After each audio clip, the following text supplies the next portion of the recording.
কবরস্থানে অসংখ্য কবরের মাঝেও একটি কবর হয়ে উঠেছে আলোচনার কেন্দ্রবিন্দু।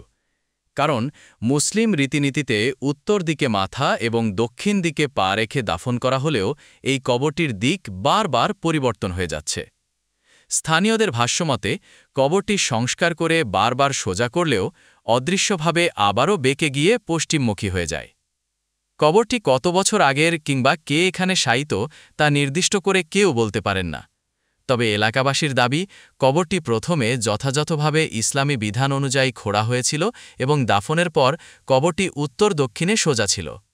কিন্তু কিছুদিন পর কবরটি ঘুরে যায়, মাথা চলে যায় পশ্চিম দিকে আর পা চলে আসে পূর্ব দিকে। পরবর্তীতে কবরটি সংস্কার করে আবার সোজা করেন, কিন্তু কিছুদিন যেতে না যেতেই ফের কবরটি ঘুরে যায়। প্রচলিত আছে, এই কবরে শায়িত ব্যক্তির পায়ের দিকে এমন কেউ চিরনিদ্রায় শায়িত আছেন, তার কারণে কবরটি তার দিক থেকে ফিরে যাচ্ছে। যখন ওয়ারিশরা ছিল, ইনাকে যখন কবর রেখে যায়, কবর রেখে যাওয়ার পরে ওনারা আসলে দেখছেন যে কবরটা বাঁকা হয়ে গেছে।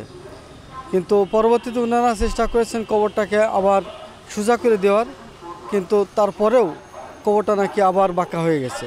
তারপর ওনার যারা ওয়ারিশ ছিল ওনারা ওই অবস্থায় রেখে চলে যায়, যাওয়ার পর থেকে এই অবস্থায় আছে। আর এটা আমি আসলে গল্প শুনেছি, সত্য এবং মিথ্যা কতটুকু সেটা আমার জানা নাই। যদি আমার জানায় ভুল হয়ে থাকে তাহলে আল্লাহর কাছে আমি পানা চাই, আল্লাহ যেন ক্ষমা করেন। আমিও জানতে চাইছিলাম একসময় যে কবরটা এমন কেন। তা সে আমার প্রশ্নের উত্তর দিয়েছিল যে কবরটা আমরা 2 বার মেরামত করছি, করার পরেও কবরটা এরকম ঘুরে গেছে পশ্চিম দিকে।